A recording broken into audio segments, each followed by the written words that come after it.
Good morning everybody. Prajapati ji, Manish, Suraj, जय श्री राम भाई, जय श्री राम। तो सबको राम राम। और आई होप कि सभी क्लास शुरू हो गई है, आप मुझे देख पा रहे हैं, सुन पा रहे हैं। प्रिंस,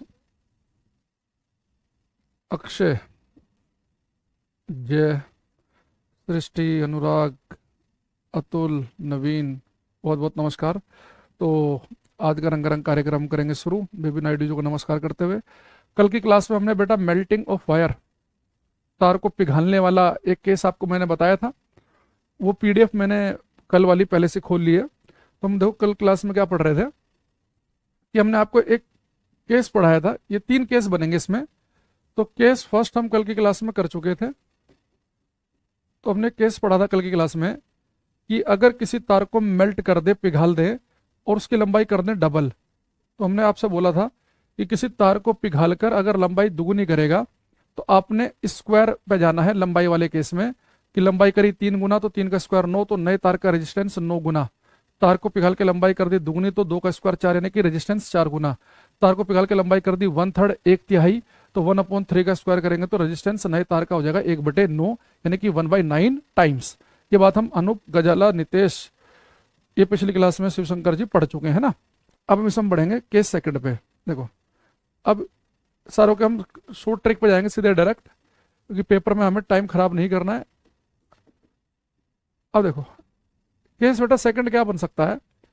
आपसे पेपर में ये कह सकता है कि भाई एक तार है, इस तार की लंबाई L है और इसका एरिया ऑफ क्रॉस सेक्शन, अनुप्रस्थ काट का क्षेत्रफल है A।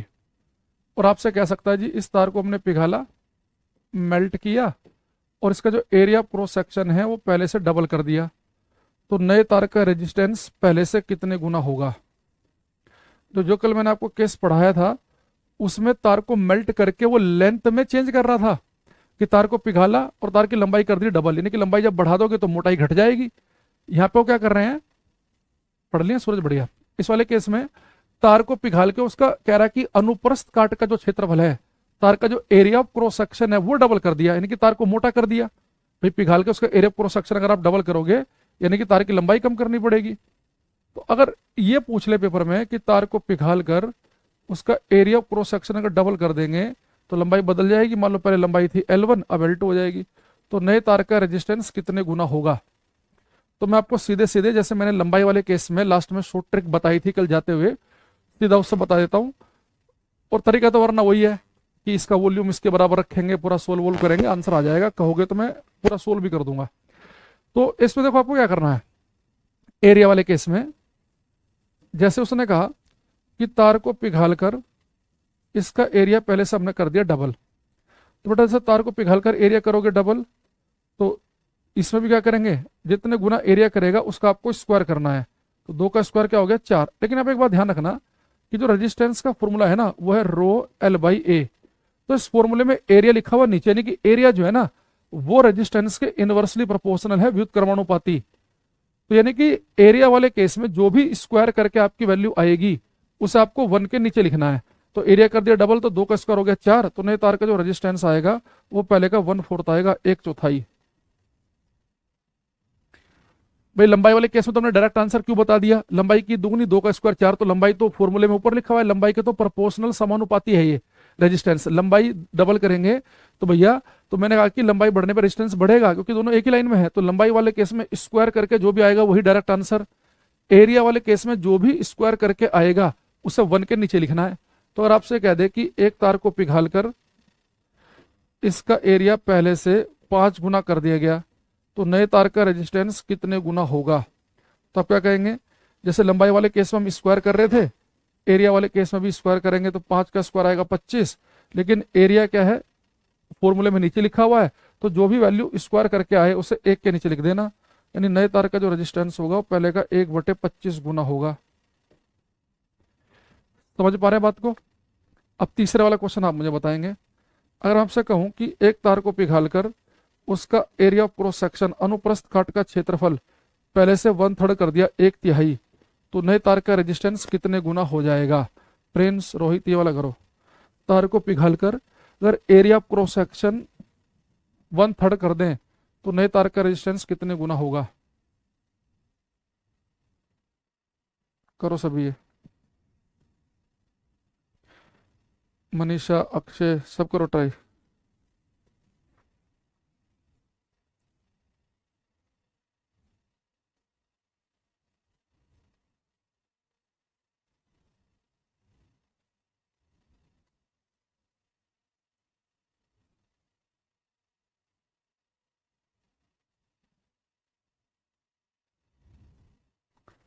कुछ आंसर हमारे पास में आने लग गए हैं।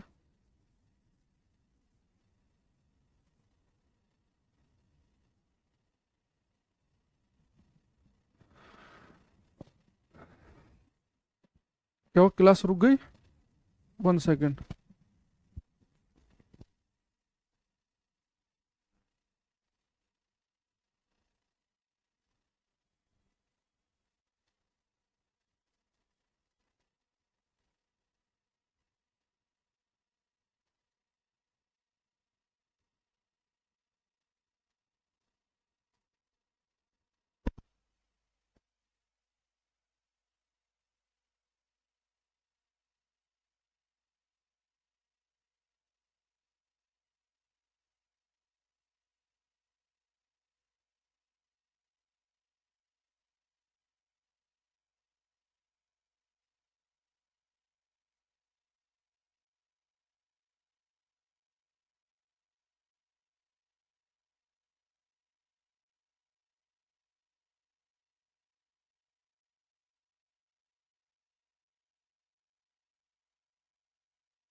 Hello hello hello hello hello.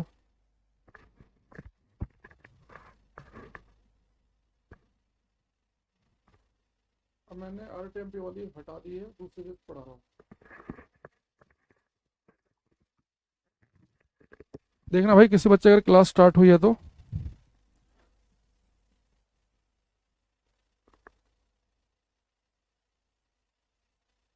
अगर किसी क्लास स्टार्ट हो गई है तो मुझे बताना।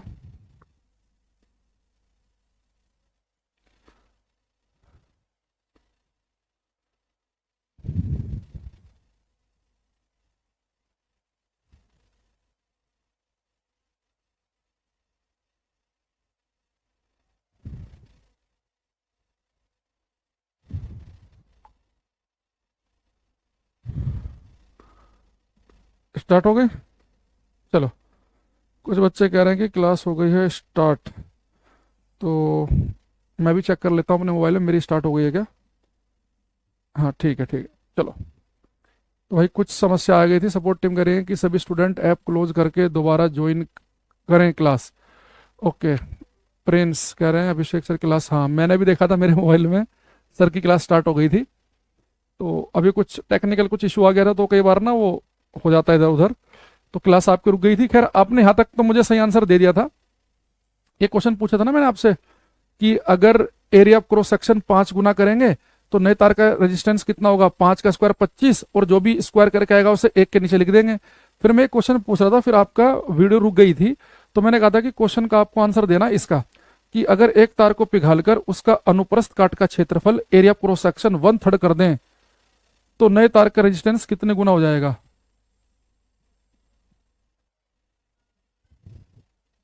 मनीषा का सही आंसर आए।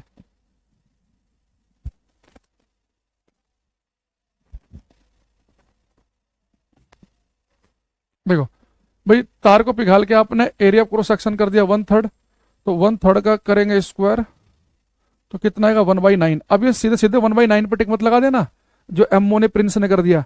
मैंने आपसे कहा था कि जो भी एरिया कितना किया 1/3, तो 1/3 का स्क्वायर करेंगे तो 1/9 आएगा, तो जो भी स्क्वायर करके आएगा उसे 1 के नीचे भी तो लिखना है। आप सोच रहे हो यहाँ तो 1 के नीचे लिखा ही है, भैया तो आपने स्क्वायर किया, देखो यहाँ पे 5 था तो 5 का स्क्वायर है 25, तो 25 को 1 के नीचे लिखा, या 1/3 का स्क्वायर किया तो 1/9 आया, तो 1/9 को 1 के नीचे लिखेंगे तो ये 9 पहुंच जाएगा ऊपर।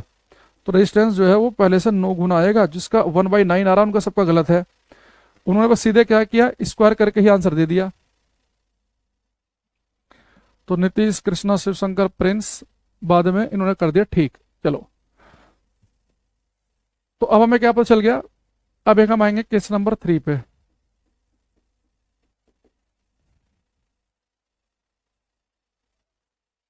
भाई मान लो तार की लंबाई L है,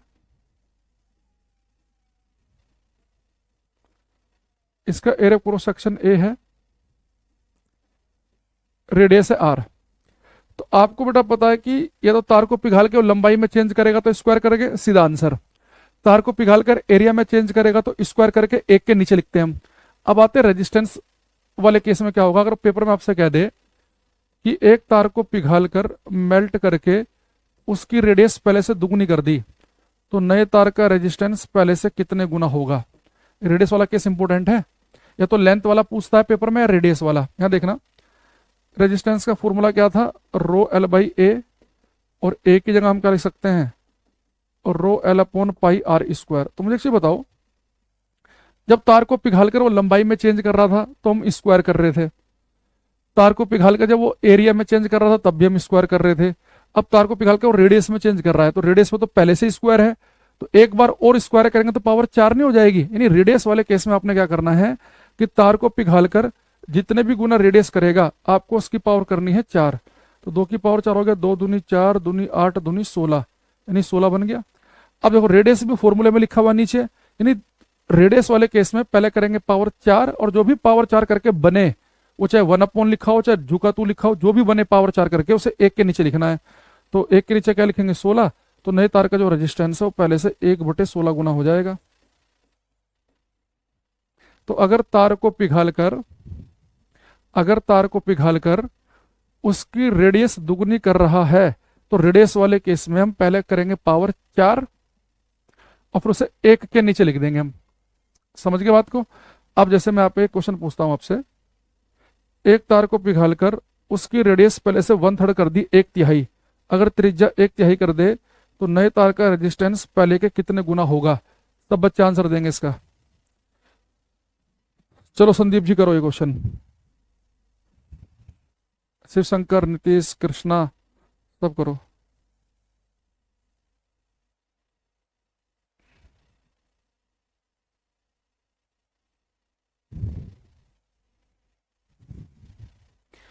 शिव शंकर नीतीश प्रजापति कृष्णा बहुत बढ़िया, अभी तक सही आंसर आ रहे हैं हर बच्चे के। मनीषा सुरभि एमओ का गलत है अभी तक पूरी क्लास में से, पावर 4 भी नहीं हो पा रही है।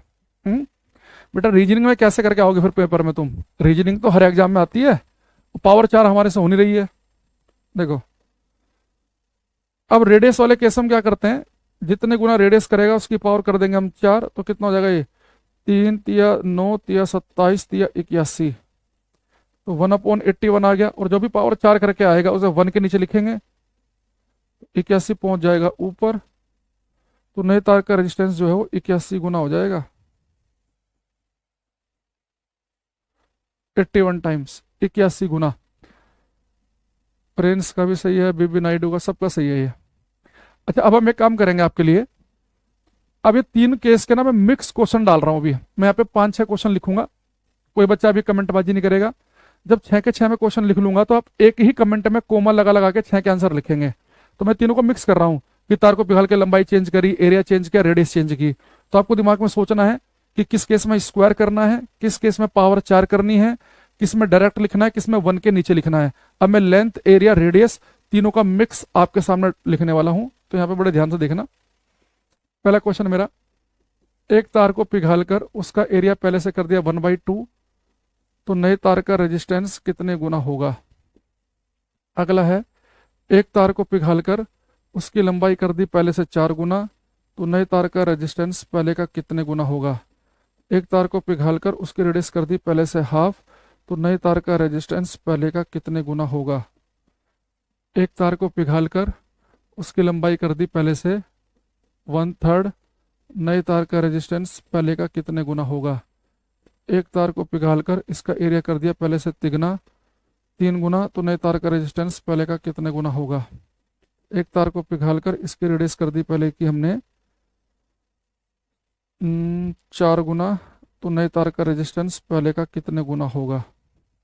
ये 6 क्वेश्चन है, एक ही कमेंट में इनके आंसर लिखेंगे। भूपेंद्र जी, टाइम से आना बेटा क्लास में, ऐसे नहीं करना। जब टीचर लेट नहीं होता तो आप क्यों लेट हो रहे हो, बहुत गलत बात है ये, समय का ध्यान ना रखना।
नीतीश, शिवशंकर, प्रिंस, बीबी नायडू, मनीषा, कृष्णा, प्रजापति।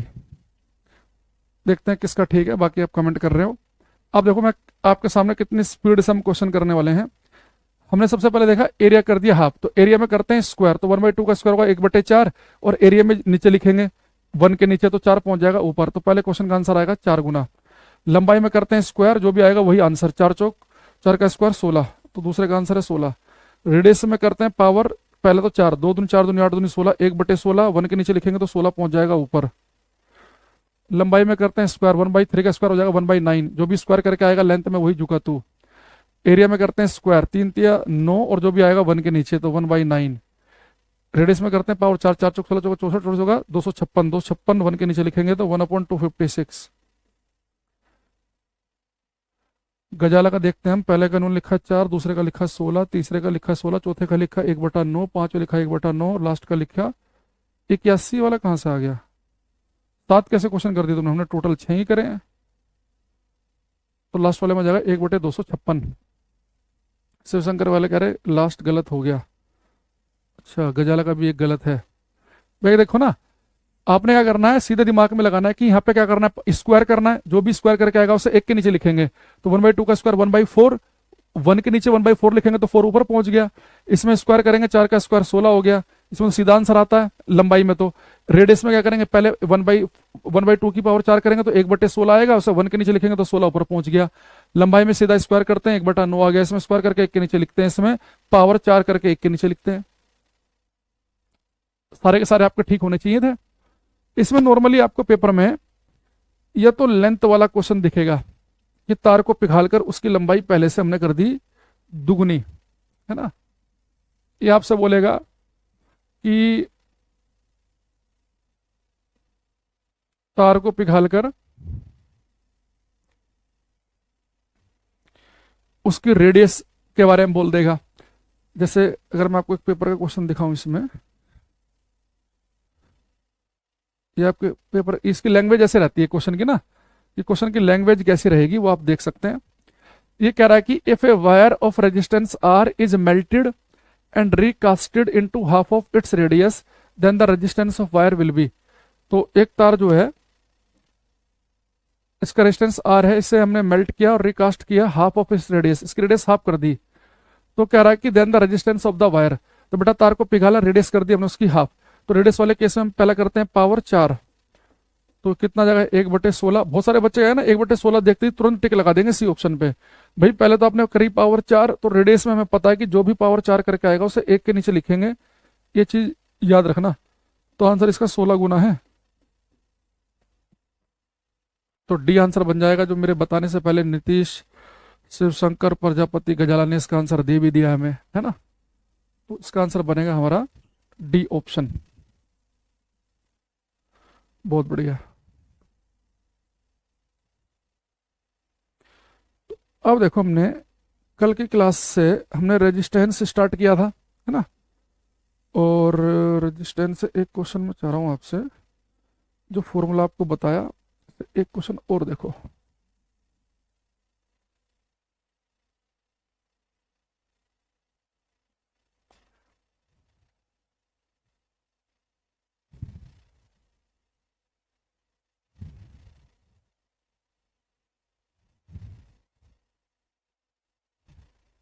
एक ही करो। ये कह रहा find the resistance in mega ohm. Mega का मतलब होता है कि रेजिस्टेंस 10 की पावर 6 की फॉर्म में निकालना है। Find the resistance of a wire of length 8 metre, लंबाई 8 मीटर है। Cross sectional area 2 centimetre square है। आपको एल दे दिया, ए दे दिया, और ये जिस मटेरियल से बना हुआ है उसकी रेजिस्टिविटी रो 120 ओम मीटर भी दे दी। तो इसका रेजिस्टेंस आपको बताना है। यानी कि आपको एल दे रखा है, ए दे रखा है, रो दे रखा है, तो क्या आप रेजिस्टेंस नहीं निकाल सकते? क्या करना है?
हम्म।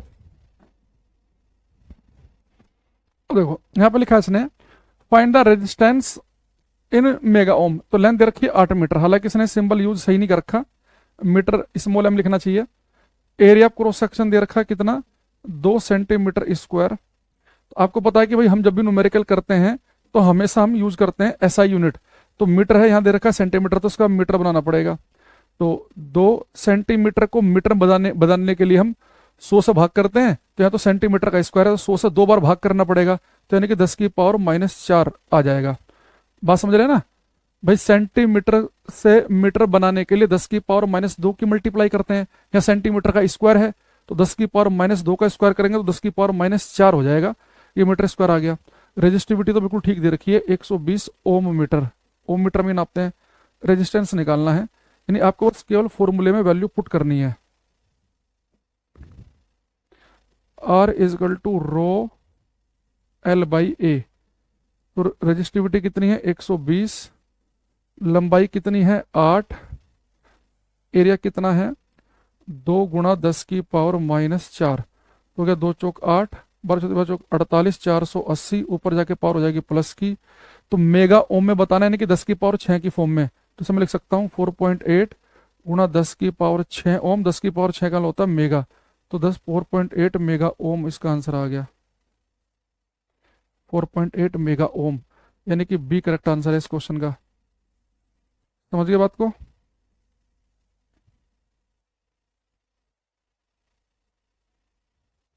हम्म 25 का बी आ रहा है, शिवशंकर प्रजापति, मनीषा का डी आ रहा है।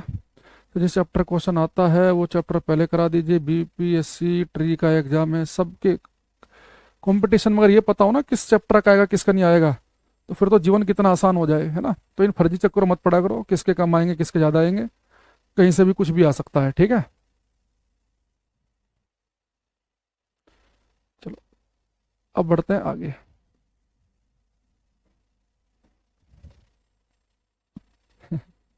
कह रहा 10⁻⁴ कैसे आया? ऐसे आ जाता है 10⁻⁴।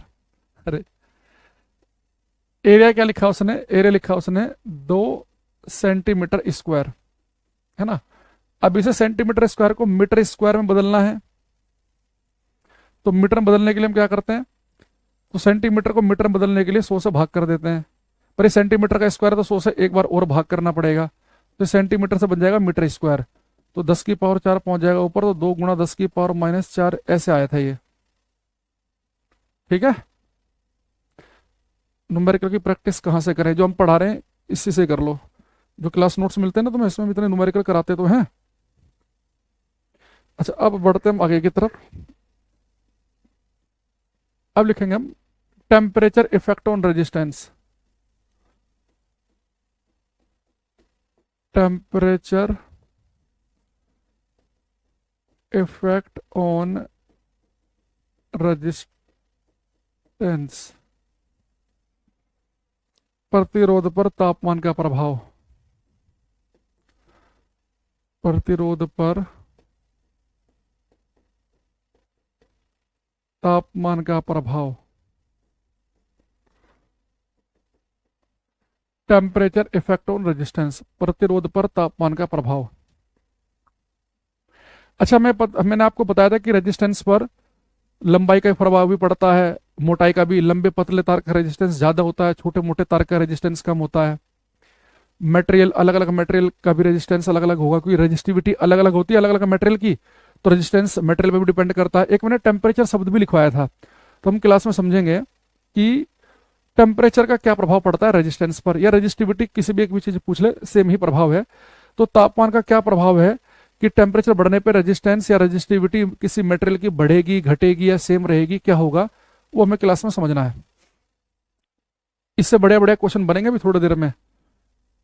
इससे भी जुड़ा हुआ मैं क्वेश्चन देख रहा था, शायद बिहार के ही टीचर के साथ 10th वाले पेपर में किस में आया हुआ था इससे क्वेश्चन। तो इससे आता है क्वेश्चन कि तापमान का क्या प्रभाव पड़ेगा। तो अभी मैं जब आपसे क्वेश्चन पूछूंगा तो तब मैं देख लूंगा एक बार वो पीडीएफ में किस पेपर में आया था वो।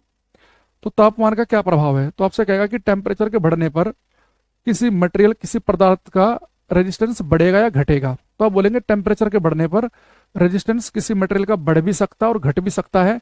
ये बात इस बात पर डिपेंड करती है कि आपने मटेरियल लिया कौन सा। अगर आप कोई कंडक्टर ले रहे हैं, कोई चालक लेके आ रहे हैं, यानी कि मेटल ले रहे हैं, आप कोई सोना ले रहे हैं, चांदी ले रहे हैं, तांबा ले रहे हैं ना, एल्यूमिनियम ले रहे हैं, लोहा ले रहे हैं, तो जो कंडक्टर होते हैं इनका टेम्परेचर बढ़ने पर रेजिस्टेंस बढ़ता है, प्रतिरोध बढ़ेगा। लेकिन जो सेमीकंडक्टर होते हैं अर्धचालक, जैसे कि सिलिकॉन, जर्मेनियम, तो इनका टेम्परेचर बढ़ने पर रेजिस्टेंस घट जाता है। यहाँ पे लिखेंगे हम, इसमें लिखेंगे टेम्परेचर के बढ़ने पर, तापमान के बढ़ने पर रेजिस्टेंस। अरे एक बच्चा कल हमने इसे ब्लॉक किया था, अब्दुर नाम का, वो आज आया कि नहीं आया पता नहीं। अगर वो आज, मुझे लग रहा था शायद नेक्स्ट क्लास में अनब्लॉक हो जाएगा उसका अपने आप से। उसका कमेंट तो दिख नहीं रहा है, तो वो आया नहीं है। हाँ दिख रहा है अब्दुर का। Sir please unblock me, I will not do this again. हमने बोल दिया था वैसे, अनब्लॉक हो गया हो तुम, एक ही बार कमेंट आया तुम्हारा, करोगे तो आ जाएगा अब। हाँ आ गया। हम भाई खुद नहीं चाहते किसी को क्यों हम परेशान करें, है ना। जब हम बैच ले रहे होते हैं तो हम भी चाहते हैं कनेक्ट रहना, है ना। तो कई बार हो जाता है वो, टीचर को भी आ जाता है गुस्सा, वैसे आना तो नहीं चाहिए पर गलत बात है हमारी। खैर, तापमान के बढ़ने पर प्रतिरोध रेजिस्टेंस बढ़ जाता है। कब? अगर हम बात करें कंडक्टर के चालकों की, कंडक्टर्स चालकों की, और टेम्परेचर के बेटा बढ़ने पर रेजिस्टेंस घटता है।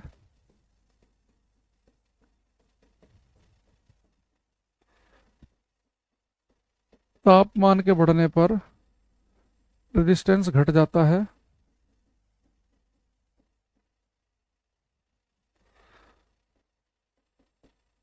प्रतिरोध घट जाता है सेमीकंडक्टर का, अर्धचालक का। सेमीकंडक्टर्स अर्धचालक का। तब आपको पेपर में बड़े ध्यान से पढ़ना है कि उसने पूछा किसके बारे में है। अगर वो कहे कि, वो साफ साफ लिखेगा कि चालकों का तापमान बढ़ने पर, हम बोलेंगे प्रतिरोध बढ़ेगा, अर्धचालकों का तापमान बढ़ने पर प्रतिरोध घटेगा। देखो ऐसा क्यों होता है, अगर आप एक बार समझे ध्यान से कि ये हमारे पास में बेटा कोई कंडक्टर है, तो कंडक्टर में हम पता है कि फ्री इलेक्ट्रॉन बहुत सारे होते हैं, अरबों खरबों की मात्रा में, थोड़े से एरिया में ही बहुत सारे फ्री इलेक्ट्रॉन होंगे। अभी फ्री इलेक्ट्रॉन फ्लो कर रहे थे, करंट बन रही थी, इलेक्ट्रॉन के भागने से करंट बनती है। लेकिन अब टेम्परेचर बढ़ेगा ना, तो यहाँ पे अंदर जब ये इलेक्ट्रॉन्स हैं तो इनकी एनर्जी, ऊर्जा भी बढ़ जाएगी टेम्परेचर बढ़ने से। अभी अच्छे खासे जो इलेक्ट्रॉन फ्लो कर रहे थे, अभी फ्लो कर रहे, इनकी एनर्जी बहुत ज्यादा बढ़ जाएगी, तो जल्दी और तेजी के साथ आगे बढ़ना चाहेंगे। तो पर इतने सारे हैं ये, अगर और जो इनका फ्लो चल रहा था, अगर इनकी एनर्जी बढ़ जाए, ये और तेजी से आगे बढ़ना चाहें, तो ये आपस में टक्कर मारने लगते हैं एक दूसरे पर। यानी जो कोलिजन तो पहले भी हो रहे थे, पर वो कोलिजन, वो टक्करें ज्यादा बढ़ जाएंगी, तो ज्यादा टक्कर मार मार के आगे बढ़ेंगे, तो जो अच्छा खासा फ्लो है वो खराब हो जाएगा। आप सोचो एक होल है छोटा सा, उसमें 50 बच्चे हैं फुल एनर्जी वाले, उन सबने कहा कि भाई दीवार पे हाथ लगा के आओ, वो सारे के सारे भाग रहे हैं, पर उनके अंदर फुल एनर्जी हो, तो वो थोड़ी जगह और फुल एनर्जी वाले हों 50 के 50, तो आपस में एक दूसरे के टांग में टांग अड़ाने लग जाएंगे, धक्का मुक्की करने लगेंगे, तो ढंग से पहुंच ही नहीं पाएंगे। लेकिन जो सेमीकंडक्टर होते हैं अर्धचालक, इनमें होते हैं फ्री इलेक्ट्रॉन बहुत ही गिने चुने, इक्का दुक्का फ्री इलेक्ट्रॉन है मान लो यहाँ पे। अब यहाँ टेम्परेचर बढ़ा, एनर्जी बढ़ेगी, तो जो इलेक्ट्रॉन है इनकी एनर्जी बढ़ गई और स्मूथली और बढ़िया तरीके से दूसरे कोने पे और पहुंचने में इनकी आसानी हो जाएगी और जल्दी पहुंच जाएंगे। भाई बड़ा सा होल है, टोटल बंदे ही दो हैं भागने वाले, फुल एनर्जी वाले, दोनों भागते बढ़िया जाएंगे, बढ़िया से आएंगे। तो कंडक्टर्स में फ्री इलेक्ट्रॉन का बहुत ज्यादा होना यहाँ नुकसानदायक हो जा रहा है जब टेम्परेचर बढ़ रहा है, और सेमीकंडक्टर में इलेक्ट्रॉन्स का कम होना यहाँ पे फायदेमंद हो जा रहा है। यहाँ पे स्मूथली बढ़िया से इलेक्ट्रॉन फास्ट और जा रहे हैं दूसरे कोने पे। तो टेम्परेचर के बढ़ने पर रेजिस्टेंस, प्रतिरोध घटता है सेमीकंडक्टर्स के केस में, और टेम्परेचर बढ़ने पर रेजिस्टेंस बढ़ जाता है कंडक्टर के। यानी कि यहाँ पे मामला चल रहा है सीधे सीधे कि टेम्परेचर बढ़ेगा तो रेजिस्टेंस बढ़ेगा, टेम्परेचर घटेगा तो रेजिस्टेंस घटेगा। यहाँ पे उल्टा है, बढ़ने पे घट रहा है तो टेम्परेचर घटने पर रेजिस्टेंस बढ़ जाएगा।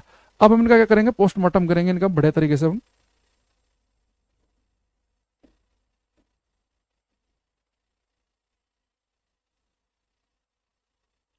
देखो टेम्परेचर के बढ़ने पर, तापमान के बढ़ने पर सेमीकंडक्टर जो है का रेजिस्टेंस घट रहा है ना, तापमान बढ़ रहा है तो रेजिस्टेंस घट रहा है, यानी उल्टा हो रहा है।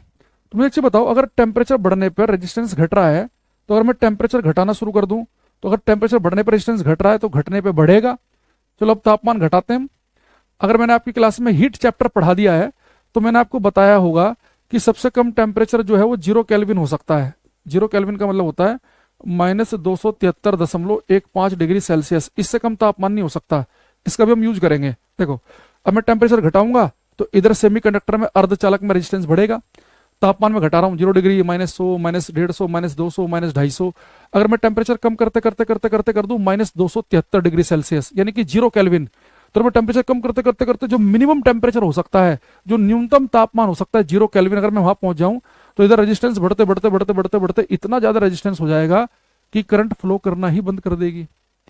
अगर करंट फ्लो करना बंद कर दे तो यानी अब तो इंसुलेटर बन गया, कुचालक बन गया, लकड़ी पत्थर बन गया वो सामान। तो इन्हीं पेपर में आपसे कहेगा कि कोई सेमीकंडक्टर इंसुलेटर कुचालक की तरह कब व्यवहार करता है, किसी अर्धचालक का कुचालक कब बन जाता है, वो सेमीकंडक्टर जो है वो बिल्कुल लकड़ी की तरह बन जाए, कोई करंट पास ही ना करे, ऐसा कब होगा? तो हम बोलेंगे ऐसा काम होगा 0 केल्विन पर। क्योंकि जब हम टेम्परेचर को लगातार कम कर रहे होते हैं तो इधर रेजिस्टेंस लगातार सेमीकंडक्टर का बढ़ रहा होता है, और तापमान अगर बिल्कुल ही हम न्यूनतम पे लेके चले जाएं 0 केल्विन, तो रेजिस्टेंस बिल्कुल इतना मैक्सिमम हो जाएगा कि वो कुचालक की तरह व्यवहार करने लग जाएगा। तो यहाँ पे हम फर्स्ट पॉइंट लिखेंगे, सारे पॉइंट इंपोर्टेंट है जो मैं अब लिख रहा हूँ। फर्स्ट लिखेंगे एट 0 केल्विन, ब्रैकेट में लिखेंगे -273.15 degree Celsius at 0 kelvin, at 0 kelvin semiconductors, at 0 Kelvin semiconductors behave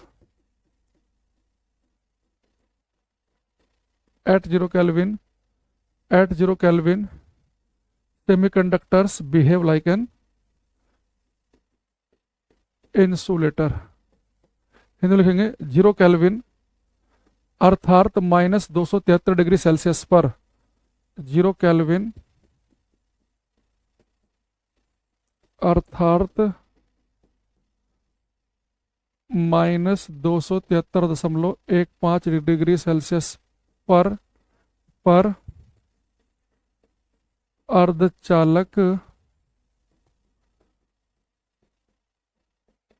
कुचालकों की भांति व्यवहार करते हैं। At 0 Kelvin semiconductors behave like an insulator. 0 Kelvin अर्थात -273.15 डिग्री सेल्सियस पर अर्धचालक कुचालकों की भांति व्यवहार करते हैं, है ना। सारे पॉइंट इंपोर्टेंट आएंगे इसमें। तो पेपर में आपसे पूछ लेगा कि सेमीकंडक्टर इंसुलेटर कब बनेगा, लेकिन वो गेम क्या खेल देगा, एक आध ऑप्शन में 0 डिग्री सेल्सियस 0 फ़ारेनहाइट भी लिख देगा। तो 0 डिग्री सेल्सियस से फ़ारेनहाइट पर टिक नहीं लगाना, 0 केल्विन पर टिक लगाना है। 0 केल्विन का मतलब होता है -273.15 डिग्री सेल्सियस। ये मिनिमम पॉसिबल टेम्परेचर है, ये न्यूनतम संभव तापमान है, इससे नीचे टेम्परेचर पॉसिबल नहीं है। और ये भी थ्योरेटिकल कॉन्सेप्ट है, प्रैक्टिकली तो हम यहाँ तक पहुंच ही नहीं पाए अभी तक। तो इस तापमान पर जाके सेमीकंडक्टर क्या बन जाएगा, इंसुलेटर कुचालक। अब आते हैं ऊपर वाले पे, अब इसका पोस्टमार्टम किया जाएगा। देखो बेटा, जो कंडक्टर होते हैं, कंडक्टर जब भी मैं बोलूं यानी कि दिमाग में आपके मेटल चलना चाहिए, दिमाग में आपके धातुओं के बारे में चलना चाहिए कि कॉपर सिल्वर इनकी बात हो रही है। तो कंडक्टर जो है इनका टेम्परेचर बढ़ने पर रेजिस्टेंस बढ़ता है, तो यानी कि टेम्परेचर घटने पर घटता होगा। तो टेम्परेचर घटाएंगे तो रेजिस्टेंस घटेगा। तो किसी मेटल को हम कम से कम टेम्परेचर पर रख रहे हैं, टेम्परेचर पहले 0 डिग्री था, फिर -20, -100, -150, -250, है ना, -260, 270। अगर मैं बेटा टेम्परेचर लगातार कम करता रहूं तो इधर कंडक्टर का रेजिस्टेंस लगातार कम होता रहेगा, कम होता रहेगा, कम होता रहेगा, और फाइनली कितना हो जाएगा, 0। तो टेम्परेचर लगातार कम करते रहेंगे तो रेजिस्टेंस लगातार कम होता रहेगा, कम होता रहेगा, कम होता रहेगा, और एक पॉइंट पे आके रेजिस्टेंस 0 ही हो जाएगा, प्रतिरोध 0। अगर रेजिस्टेंस 0 हो गया, प्रतिरोध 0 हो गया, मजा ही आ गया, अब तो कोई रेजिस्टेंस है ही नहीं, तो यानी करंट बहुत बेहतरीन तरीके से फ्लो करेगी। तो ऐसे केस में हम कंडक्टर को कंडक्टर नहीं कहेंगे, अब उसे हम कहेंगे सुपर कंडक्टर, अब उसे हम कहेंगे अति चालक। तो कोई भी कंडक्टर जो है वो सुपर कंडक्टर की तरह बिहेव करता है, कोई भी चालक जो है वो अति चालक की तरह व्यवहार करता है। कब? भौतिक कम तापमान पे। तो हम टेम्परेचर लगातार कम करेंगे तो रेजिस्टेंस लगातार कम होता रहेगा, और भौतिक कम टेम्परेचर पर रेजिस्टेंस क्या हो जाएगा, 0। अब उसे हम क्या कहेंगे, कंडक्टर ना कहकर सुपर कंडक्टर। तो ऐसा दो केस बनेंगे, कंडक्टर का सुपर कंडक्टर कब बनता है, चालक का अति चालक कब बनता है, बहुत ज्यादा तापमान पर, नॉर्मल टेम्परेचर, बहुत ही लो टेम्परेचर पे। एक आपसे बोल देगा कि सुपर कंडक्टर क्या होता है, जिसका रेजिस्टेंस लगभग जीरो हो। और कंडक्टर का सुपर कंडक्टर कब बनता है, कम से कम तापमान पर, जो भी आपको हमने बताया। तो सेकंड पॉइंट हम ये लिखेंगे, eight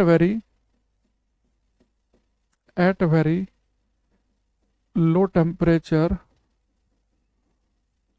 eight very low temperature conductors behave like a, at very low temperature conductors behave like a super conductor। Hindi में लिखेंगे, अत्यधिक कम तापमान पर, अत्यधिक कम तापमान पर, अत्यधिक कम तापमान पर चालक अति चालकों की तरह व्यवहार करते हैं। अत्यधिक कम तापमान पर चालक अति चालकों की तरह व्यवहार करते हैं। अत्यधिक कम तापमान का मतलब एक एग्जांपल लिख लेंगे। For example, at 4.2 kelvin, 4.2 kelvin होता है -268.8 degree Celsius. At 4.2 kelvin mercury behaves like a, at 4.2 kelvin mercury behaves like a super conductor. Hindi में लिखेंगे, 4.2 केल्विन, 4.2 केल्विन अर्थात 4.2 केल्विन अर्थात 4.2 केल्विन अर्थात -268.8 डिग्री सेल्सियस पर, 4.2 केल्विन अर्थात -268.8 डिग्री सेल्सियस पर पारा अति चालक की भांति व्यवहार करता है। पर पारा अति चालक की भांति व्यवहार करता है। फेमस केस है ये कि मरकरी जो है वो सुपर कंडक्टर बनता है 4.2 केल्विन पर। देखो, कंडक्टर का जो सुपर कंडक्टर बनेगा बहुत ही लो टेम्परेचर पे, ये अलग अलग मेटल के लिए इसकी वैल्यू अलग अलग है। तो जो मरकरी है, मरकरी 4.2 केल्विन पर किसकी तरह बिहेव करने लगता है, सुपर कंडक्टर की तरह। तो आपसे बस ये पूछेगा वो कि कंडक्टर का सुपर कंडक्टर कब बनता है, लो टेम्परेचर, हाई की नॉर्मल, हम बोलेंगे बहुत ही लो टेम्परेचर। जैसे कि बहुत ही लो का मतलब ये है कि मरकरी की अगर हम बात करें तो मरकरी इस तापमान पे जाके, यानी कि लगभग लगभग -270 के आसपास का तापमान है ये, इस तापमान पे जाके पारा जो है वो सुपर कंडक्टर बन जाता है। अच्छा, एक सुपर कंडक्टर की हम डेफिनेशन लिख लेंगे इसमें, फिर आपसे पीडीएफ से मैं कुछ क्वेश्चन पूछूंगा, उनके आंसर देना। सुपर कंडक्टर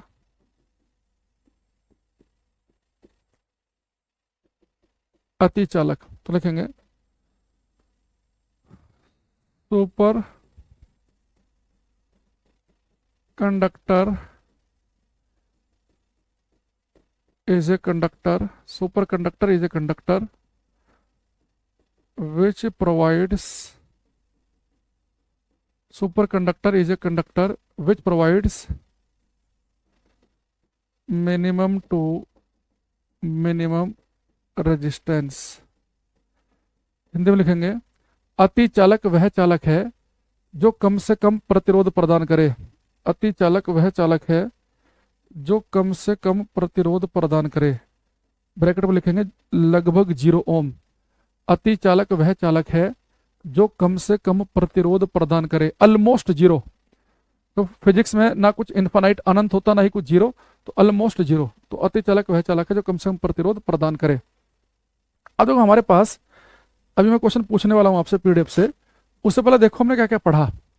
कोई हमारे से कहे कि तापमान के बढ़ने पर रेजिस्टेंस बढ़ता है कि घटता है, तो हमने कहा कि टेम्परेचर बढ़ने पर रेजिस्टेंस बढ़ जाता है कंडक्टर का, चालकों का, है ना।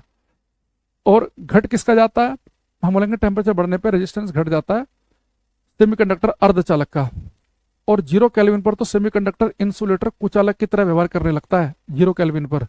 और बहुत ही लो टेम्परेचर पर कंडक्टर सुपर कंडक्टर बनते हैं। सुपर कंडक्टर अति चालक का मतलब है जिनका रेजिस्टेंस लगभग लगभग 0 हो, है ना। अब यहाँ पर कुछ क्वेश्चन आपके सामने आएंगे, इन्हें आपको बताना है।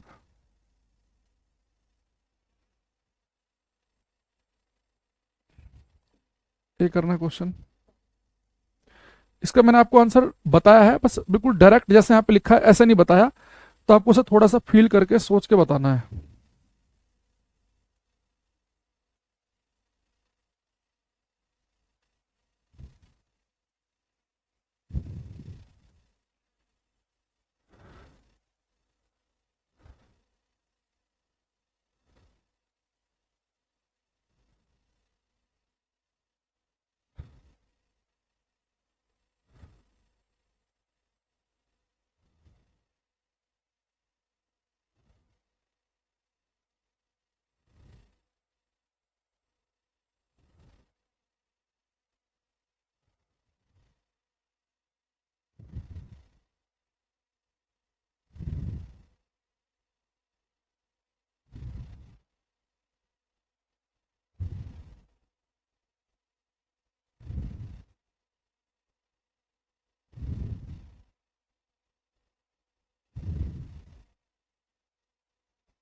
हम्म। नीतीश भूपेंद्र मनीष यादव, जो मैं आपसे कह रहा था ना क्वेश्चन, ये बिहार के टीचर के 9th-10th वाले पेपर में आया था। इसमें लिखा है on heating the resistance of a semiconductor. ये कह रहा है कि गर्म करने पर एक अर्धचालक का प्रतिरोध, on heating resistance of a semiconductor, कह रहा है गर्म करने पर अर्धचालक का रेजिस्टेंस क्या होगा, घटेगा, बढ़ेगा, सेम रहेगा, ऐसे ऑप्शन दिए उसने। तो आपको पता है कि सेमीकंडक्टर की अभी हमने जब बात की थी तो उसका तो तापमान बढ़ने पर रेजिस्टेंस घटता है, तो ऑन हीटिंग सेमीकंडक्टर का रेजिस्टेंस क्या होगा, घटेगा। आप उसे इजिली कर सकते थे। ये मेरे पास अभी एक बच्चे ने भेजा है कुछ दिन पहले, ये 2-3 दिन हुए हैं, और इसमें अगर आप देखो ना, लाइन से 9th-10th वाला बीपीएससी का एक एक क्वेश्चन कर सकते हो इसमें, और 1 से 5-5 सेकंड लगेंगे हर क्वेश्चन करने में। जैसे क्वेश्चन पूछा एक साइंस में, अगर आपकी क्लास में मैंने ये टॉपिक करा दिए हैं तो आप फटाफट कर लोगे। एक में कहा कि उसने कि ह्यूमन आई में इमेज कहाँ पर बनती है, तो मैंने बताया था अगर स्वस्थ आंख में इमेज बनती है रेटिना पे, जब मायोपिया पढ़ते हैं ना तब बताते हैं। साउंड कहाँ पे तेज चलती है, साउंड वाले चैप्टर में पढ़ते हैं, सॉलिड में चलती है। हीट वाले चैप्टर में कहा कि कन्वेक्शन, संवहन कहाँ कहाँ हो सकता है, तो हमने लिखवाया क्लास में लिक्विड और गैस, सारे क्वेश्चन नोट्स के हैं। लेंस की पावर किसमें नापते हैं, डायोप्टर में। Lightning can even burn a tree, तो लाइटनिंग जो होती है क्यों बर्न कर देती है, हीट एनर्जी उसके अंदर है। ऑप्टिकल फाइबर किस पे काम करता है। उसके अलावा वो कह रहा है कि हमारे से कि जो डिफ्यूजन होता है, यानी कि जो स्कैटरिंग होती है वो किस वजह से होती है, गैस पार्टिकल्स, डस्ट पार्टिकल्स वगैरह से। लाइट की स्पीड कितनी है वैक्यूम में। केपलर का सेकंड लॉ हमें किस कंजर्वेशन के बारे में बताता है, इनमें से कौन सी वेक्टर क्वांटिटी है। सारे क्वेश्चन, इसके अलावा और भी जितने इसमें क्वेश्चन है, अगर आप लाइन से करने लगोगे वो सारे के सारे आपके होने लगेंगे। कुछ इसमें यूनिट्स वगैरह के हैं जो हमने यूनिट डायमेंशन में पढ़े थे, कुछ इलेक्ट्रोमैग्नेटिक वेव के हैं, कुछ साउंड के हैं, इसके बाद आगे, और हाँ उसका फिर केमिस्ट्री के हैं, कौन सा एक, तो जितने भी चीजें हैं आप लाइन से कर सकते हो उन्हें। और बहुत टफ पेपर नहीं आता जो 9th-10th का आता है ना। न्यूमेरिकल अगर एक आध पूछ रखा तो बहुत ही बिल्कुल वन लाइनर वाला, फॉर्मूले वैल्यू पुट करने वाला। और जो थोड़े से बाकी जो क्वेश्चन है सब के सब बिल्कुल थ्योरेटिकल हैं, यूनिट से, मात्रकों से, बिल्कुल बेसिक बेसिक। तो बीपीएससी वाले बच्चे तो साइंस वाला पोर्शन तो फिजिक्स का मुझे लग रहा है मैक्सिमम 3 से 4 मिनट में कर लोगे आप। 3-4 मिनट मैंने ज्यादा बता दिए हैं, वो आपकी पढ़ने की स्पीड पे काम करेगा। हो सकता है कि आप 2.5 मिनट में ही कर दो 20 क्वेश्चन उसके। 2.5 मिनट, 3 मिनट का गेम है, बस पढ़ना है टिक, पढ़ना है टिक, ऐसे वाला काम है। तो बिल्कुल टेंशन नहीं लेना, बाकी सब्जेक्ट की टेंशन लो तुम, फिजिक्स में कोई टेंशन नहीं। जितना तुम्हें पढ़ा दिया ना, तुम्हें इतना हलवा पेपर लगेगा कि यार गुरुजी पढ़ा गए इतना, अरे आ रहा है यहाँ पे कुछ नहीं, इतना टुच्चा मुच्चा सा लेवल आ रहा है। At 0 kelvin conductance of a semiconductor, कह रहा है कि 0 केल्विन पर सेमीकंडक्टर का कंडक्टेंस कितना हो जाएगा, उसकी चालकता कितनी हो जाएगी। तो आपको पता बेटा 0 केल्विन पर सेमीकंडक्टर जो है ना ये इंसुलेटर बन जाते हैं, कुचालक। 0 केल्विन पर सेमीकंडक्टर तो इंसुलेटर बन जाता है। तो इंसुलेटर का रेजिस्टेंस कितना होता है, अनंत, इन्फानाइट। और कंडक्टेंस कितना होता है, चालकता कितनी होती है, 0। भाई 0 केल्विन पर जब कंडक्टर जो है, सेमीकंडक्टर जो है, जब वो इंसुलेटर बन जाएगा, कुचालक बन जाएगा, तो कुचालक की तो चालकता शून्य होती है। तो आंसर बनेगा हमारा ए ऑप्शन। तो बी लिख रहे हैं एमओ, इनका गलत है ये। मनीषा प्रजापति, बीबी नायडू, सूरज, भूपेंद्र, बाकी बच्चों ने जिन्होंने ए लिखा उनका ठीक था, बी वालों का बिल्कुल गलत था ये। ठीक है।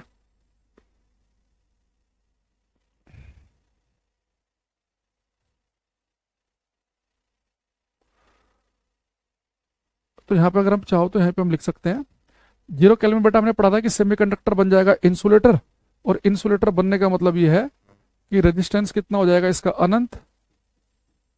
और कंडक्टेंस चालकता कितनी हो जाएगी इसकी, 0। तो जी का मतलब होता है कंडक्टेंस, है ना।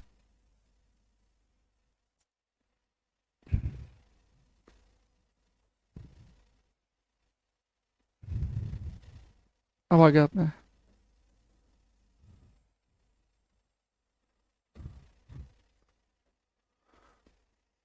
आगे बात समझ में सभी को ये। तो ये वाले क्वेश्चन आप इस तरीके के कर सकते थे इसमें।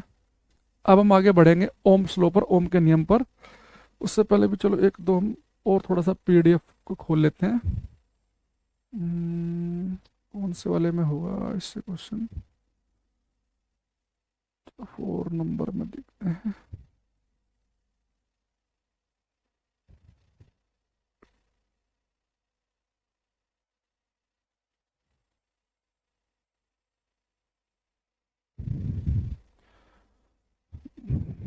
हम्म,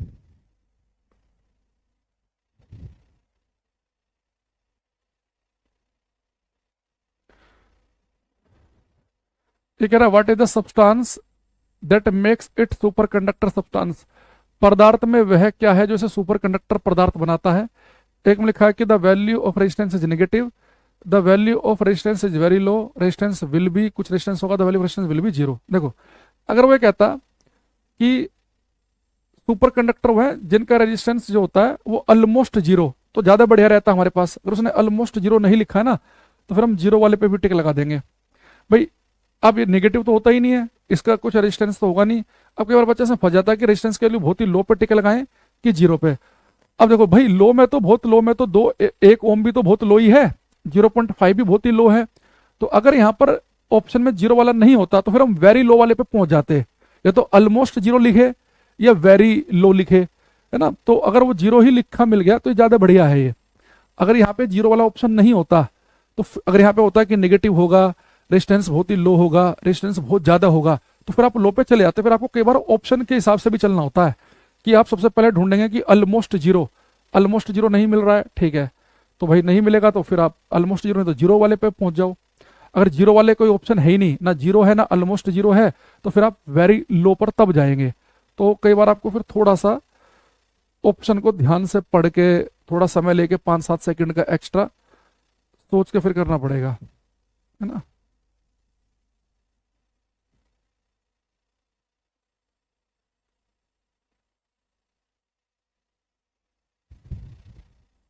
एक क्वेश्चन ये कर सकते हैं आप, factor affecting resistance to matter, पदार्थ के प्रतिरोध को प्रभावित करने वाले कारक। यानी ये जो क्वेश्चन है अलग अलग लैंग्वेज में कई तरीके से मिलता है ये।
हम्म।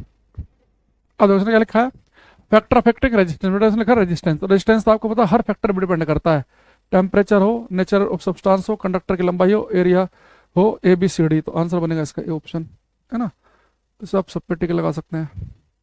चलो वापस आ जाओ। अब लिखेंगे यहाँ पे हम क्लास में ओम्स लॉ, ओम का नियम। अब यूपी के head operator, assistant radio operator में ओम्स लॉ से बड़े क्वेश्चन आए हैं। तो लिखेंगे यहाँ पे हम ओम्स लॉ ओम का नियम।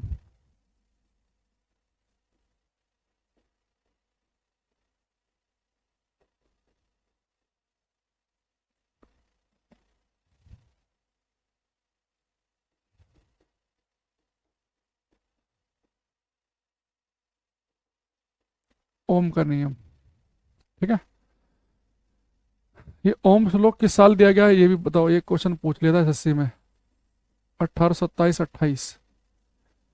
1827 ज्यादा अच्छा आंसर है, पर ऑप्शन था ही नहीं 27 वाला, तो फिर उसके नजदीक वाला 1828 था, तो उस पर टिक लगा दिया फिर बच्चों ने, है ना। तो ओम का नियम दिया इसमें। तो देखो ओम साहब ने क्या कहा, इन्होंने कहा कि भाई साहब एक काम करो, आप एक कोई वायर लो और फिक्स कर लो उसकी फिजिकल स्टेट, उसकी भौतिक अवस्थाएं आपको नहीं बदलनी। फिजिकल स्टेट नहीं बदलने का मतलब है कि एक बार आपने तार की जो लंबाई फिक्स कर ली, मोटाई फिक्स कर ली, मटेरियल फिक्स कर लिया, टेम्परेचर फिक्स कर लिया, उसे फिक्स रखो। ये नहीं कि आपने बार बार लंबाई चेंज कर रहे हैं, मोटाई चेंज नहीं, एक बार कोई भी फिक्स तार लिया हो, 5 दिन का समय लो आराम से, एक तार ले लिया आपने, हाँ जी ठीक है ले लिया।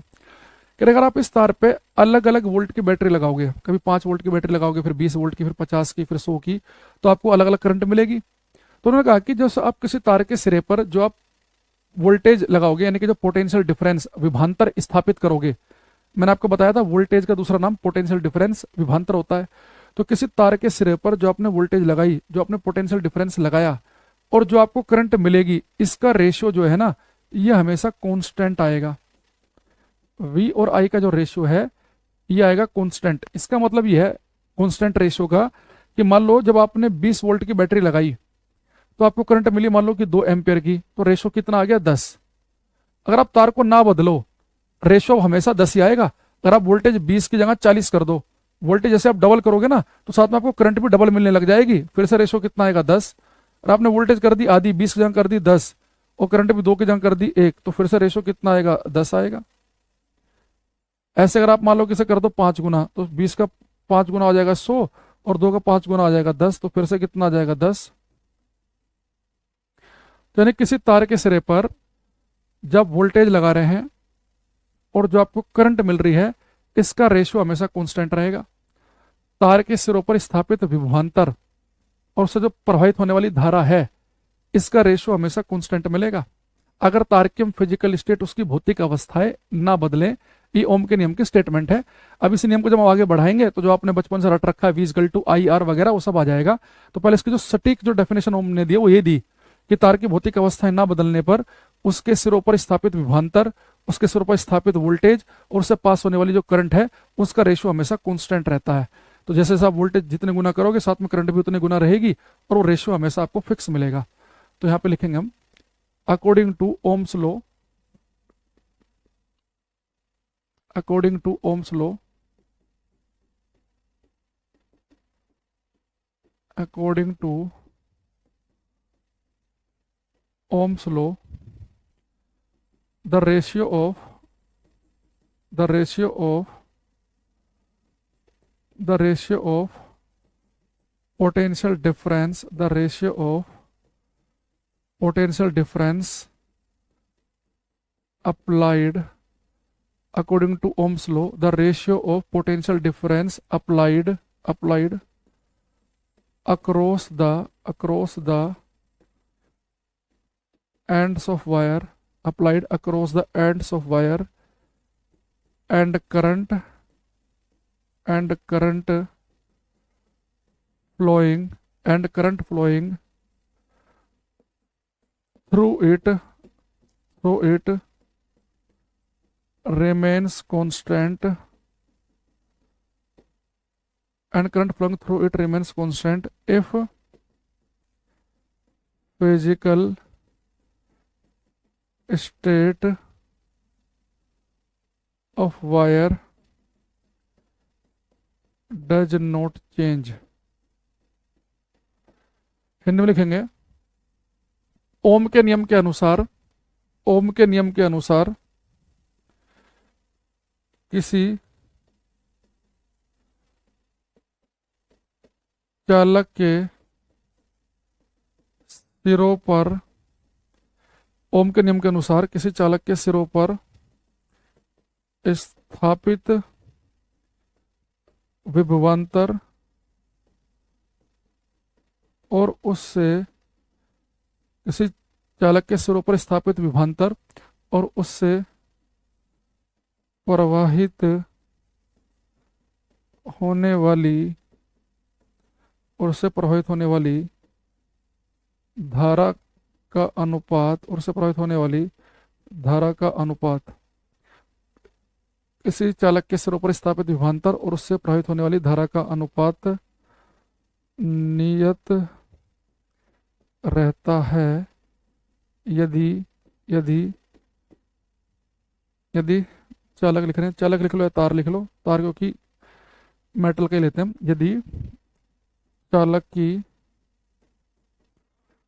भौतिक अवस्थाएं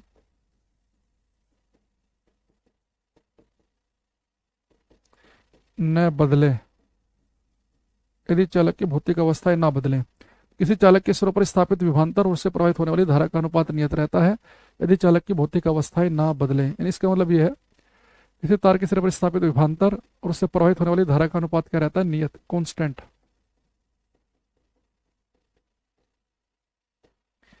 मान लो हमारे पास में एक चालक है, तार है, हमने यहाँ पे एक बैटरी लगाई, मान लो 20 वोल्ट की बैटरी लगाई जिससे करंट पास हो रही है, एक की प्लग है। तो किसी तार के सिरे पर जो हमने विभवांतर लगाया और जो से करंट पास हो रही है उसका रेशियो रहता है कांस्टेंट। और ये बेटा जो कांस्टेंट है, जो रेशियो जो कांस्टेंट है, कांस्टेंट होता है यहाँ पे इस तार का रेजिस्टेंस। तो V बाई आई का जो रेशियो है वो तार का रेजिस्टेंस होता है। तो यहाँ से मेरे पास में V इजगल टू क्या आ गया? I R. तो ओम का नियम जो है वो क्या है कि V और I का रेशियो कांस्टेंट रहेगा, और ये कांस्टेंट क्या होता है? तार का रेजिस्टेंस होता है। तो V बाई आई हो गया R के बराबर, तो V इजगल टू हो गया आई आर। अच्छा, एक बात आपको पता है कि भाई यहाँ पे R तो कांस्टेंट है, तार का रेजिस्टेंस, तो यानी कि V और I क्या हो गया? आपस में प्रोपोर्शनल, समानुपाती। यानी कि अगर मैं वोल्टेज को 3 गुना बढ़ाऊंगा तो करंट भी 3 गुना बढ़ेगी, वोल्टेज 5 गुना बढ़ेगी तो करंट भी 5 ही गुना बनेगी। तो V और I का रेशियो कांस्टेंट रहता है। इस कांस्टेंट को हमने तार का रेजिस्टेंस कहा, तो यहाँ से V इजगल टू आ गया आई आर, यानी कि V प्रोपोर्शनल हो गया I के, V बढ़ेगा तो साथ में I की वैल्यू भी बढ़ेगी। दूसरी चीज, यहां से अगर एक चीज आप और देखें, ये हमारे पास V upon I is equal to आ रहा है, यानी R is equal to V upon I. Resistance की हमारे पास में यूनिट क्या होती है? ओम। पोटेंशियल डिफरेंस विभवांतर की क्या होती है? वोल्ट। और करंट की क्या होती है? एम्पियर। यानी मैं ऐसे कह सकता हूं कि 1 ओम किसके बराबर होता है? वोल्ट पर एम्पियर के। तो एक बार पेपर में क्वेश्चन आया, निम्नलिखित में से कौन सा प्रतिरोध का यूनिट यूज की जा सकती है? निम्नलिखित में से किसे रेजिस्टेंस की हम यूनिट यूज कर सकते हैं? तो रेजिस्टेंस की यूनिट तो ओम होती है, पर वहां पे ओम नहीं लिखा था। पर हमें पता है कि 1 ओम किसके बराबर है? ओम के नियम से अगर हम देखें तो 1 ओम बराबर है वोल्ट पर एम्पियर के। तो यानी कि हम रेजिस्टेंस के लिए यूनिट वोल्ट पर एम्पियर भी यूज कर सकते हैं, क्योंकि 1 ओम 1 वोल्ट पर एम्पियर के ही तो बराबर है। आई बात समझ में? तो हमारे पास में, अच्छा एक देखो कितना बदतमीजी वाला क्वेश्चन आया यूपी के एसआई के पेपर में। एक बच्चे ने मुझे भेजा भी क्वेश्चन, तो उसमें था कि ओम के नियम को हम कितने तरीके से लिख सकते हैं। फर्जी क्वेश्चन भी पूछ लेते हैं कई बार। भाई ओम्स लॉ क्या है? V is equal to I R. इसी को आप ऐसे भी लिख सकते हैं कि R is equal to V by I, और इसे आप ऐसे भी लिख सकते हैं कि I is equal to V by R. तो ओम्स लॉ जो है ये 3 तरीके से लिखा जा सकता है। तो V is equal to I R लिख लो, या I is equal to V by R लिख लो, या R is equal to V by I लिख लो। तो ओम्स के नियम, ओम के नियम को लिखने के कितने तरीके हो सकते हैं? 3 तरीके हो सकते हैं। भाई इसके अलावा तो और क्या लिखोगे तुम, है ना? ये 3 शब्द हैं इसमें, V आई आर, या तो V की वैल्यू निकाल लो, या I के निकाल लो, या R के निकाल लो। अच्छा, एक और इंपॉर्टेंट बात कि जो ओम का जो ये नियम है ना, ये कि किसी तार के सिरों पर जब हमने विभवांतर लगाया, जो हमें करंट मिली, इसका रेशियो कांस्टेंट रहेगा, ये बात केवल बेटा कंडक्टर चालकों के लिए वैलिड है। ओम का नियम हम केवल कंडक्टर पे, चालक पर, यानी किसी मेटल पे ही लगा सकते हैं। ओम का नियम इंसुलेटर पे या सेमीकंडक्टर पे काम नहीं करता। तो आप एक चीज और लिख लेंगे हम, Ohm's law, Ohm's law is valid only for conductors. Ohm का नियम केवल चालकों के लिए वैध है। Ohm's law is valid only for conductors. Ohm का नियम केवल चालकों के लिए वैध है।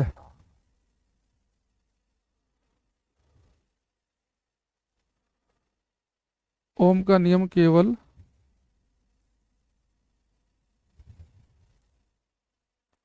चालकों के लिए वैध है।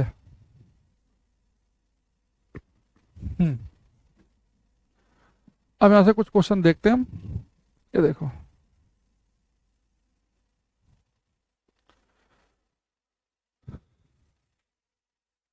तो सबसे पहले तो ये क्वेश्चन कितना आसान। ये कह रहा है कि if the value of v by I is a constant, अगर v और i का रेशो कॉन्स्टेंट है तो इसे हम क्या कहेंगे? तो बेटा v i का रेशो कॉन्स्टेंट होता है, उस कॉन्स्टेंट को हम कहते हैं तार का रेजिस्टेंस, प्रतिरोध। ये भी लिखवाया, तो उसमें हम टाइम खराब नहीं करेंगे। तो 10वें का बन गया 20, बी ऑप्शन है ना।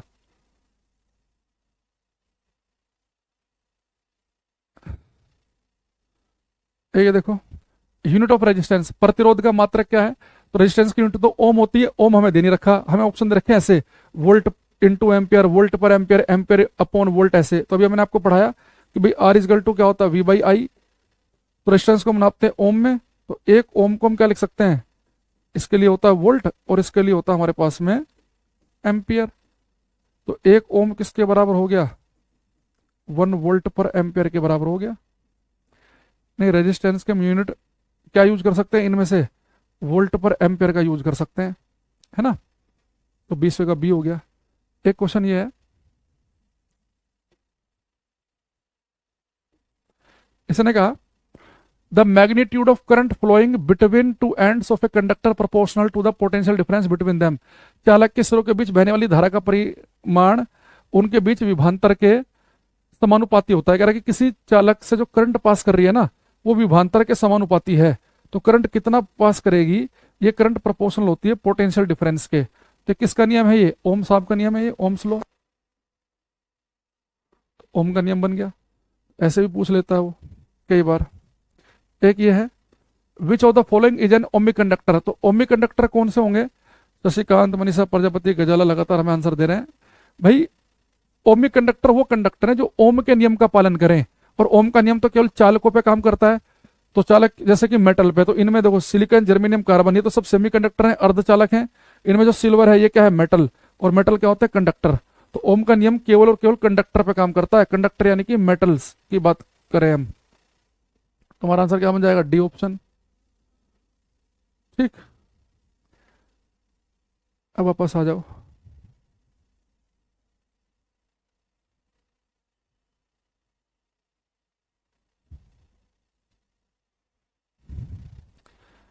अब बेटा जो मैंने यहाँ पे ओम का नियम लिखा, अब यहाँ से मैंने आपको अगर याद हो, मैंने आपको एक चीज कहा था क्लास में कि मैं अपने आप से आपको बता दूंगा कि रेजिस्टेंस की डायमेंशन क्या है, इसका विमेय सूत्र क्या है ना। अब देखो, आपको बेटा ओम के नियम से हमें पता है कि V equal to I R होता है। तो यहाँ से R क्या हो गया? V by I. तो अगर मुझे R के डायमेंशन चाहिए, अगर मुझे रेजिस्टेंस का V मान निकालनी है, तो मेरे पास डायमेंशन किसकी होनी चाहिए? पोटेंशियल डिफरेंस की, और साथ में किसकी होनी चाहिए? करंट की। तो याद करो, मैंने आपको पोटेंशियल का फॉर्मूला क्या लिखवाया था? V equal to W by Q. तो हमने इसकी तो डायमेंशन निकाल ही ली थी। तो वर्क किस में नापते हैं? जूल में। तो एम एल स्क्वायर टी की पावर -2, और चार्ज की मैंने बताई थी कि एटी याद रखना। तो इसे हमने सोल्व किया था, तो बना था एम एल स्क्वायर टी की पावर -3 ए की पावर -1। तो हमें पता है कि जो पोटेंशियल डिफरेंस है जिसे हम वोल्ट में नापते हैं, तो इसका डायमेंशनल फॉर्मूला हमारे पास में क्या आया था? एम एल स्क्वायर टी की पावर -3 ए की पावर -1। और जो हमारे पास में करंट है उसकी होती है एम्पियर, इसके लिए हम यूज करते हैं ए का। तो जो रेजिस्टेंस है, रेजिस्टेंस का जो डायमेंशनल फॉर्मूला बन जाएगा वो क्या बन जाएगा? एम एल स्क्वायर टी की पावर -3 ए की पावर -2। तो रेजिस्टेंस का डायमेंशनल फॉर्मूला आ गया। तो रेजिस्टेंस की यूनिट तो हमें पता ही है, ओम होती है, और डायमेंशनल फॉर्मूला हमने इसका ओम के नियम से निकाल लिया। आर हो गया V बाई आई। करंट को नापते हैं एम्पियर में, उसके लिए ए यूज करते हैं, और पोटेंशियल डिफरेंस को नापते हैं वोल्ट में, और वोल्ट का हम पहले से निकाल चुके हैं, एम एल स्क्वायर टी की पावर -3 ए की पावर -1 से। ऐसे अगर मुझे मेरे से कोई रजिस्टिविटी का पूछे, तो रजिस्टिविटी को आपको पता है भाई किस में नापते हैं हम? ओम मीटर में। तो ओम का आप डायरेक्ट यूज कर लो यहाँ पे। ओम तो होता है रेजिस्टेंस के लिए, तो यहाँ से डायमेंशन उठा लो। तो क्या बन गई है? एम एल स्क्वायर टी की पावर -3 ए की पावर -2, और मीटर के लिए होता है एल। तो सोल्व करेंगे इसे हम।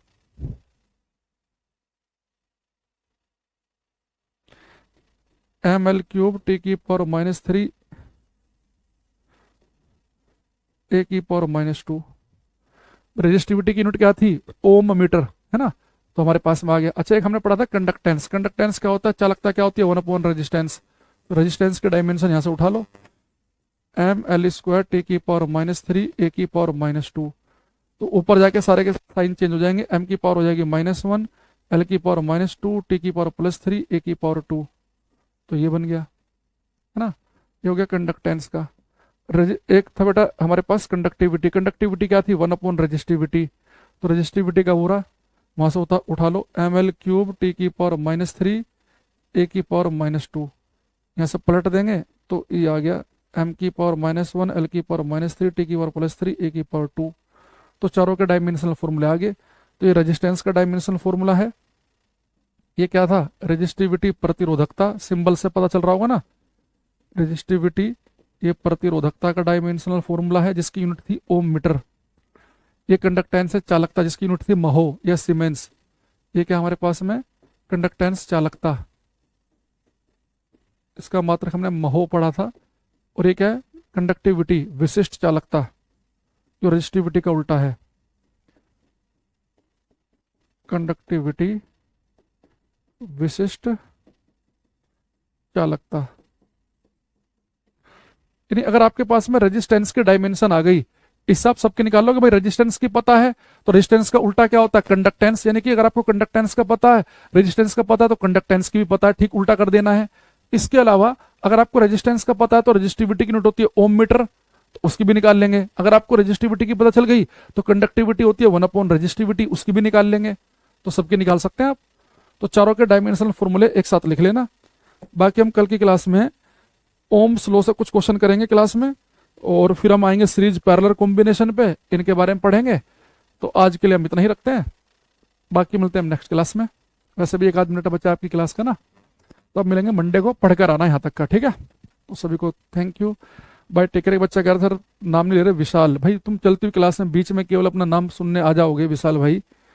तो जिन बच्चों को पढ़ना है तो उन्हें तुम पढ़ाएंगे ना, तो आप बीच में चलती हुई क्लास में आके बार हेलो हाय कैसे हो, और आप उम्मीद भी कर रहे हो कि इन क्वेश्चनों का आंसर मिले, गलत बात है। आप आओ, जब पीडीएफ से कोई क्वेश्चन पूछें उसका आंसर दो, तुम्हारा नाम आ जाएगा, ठीक है। बाय।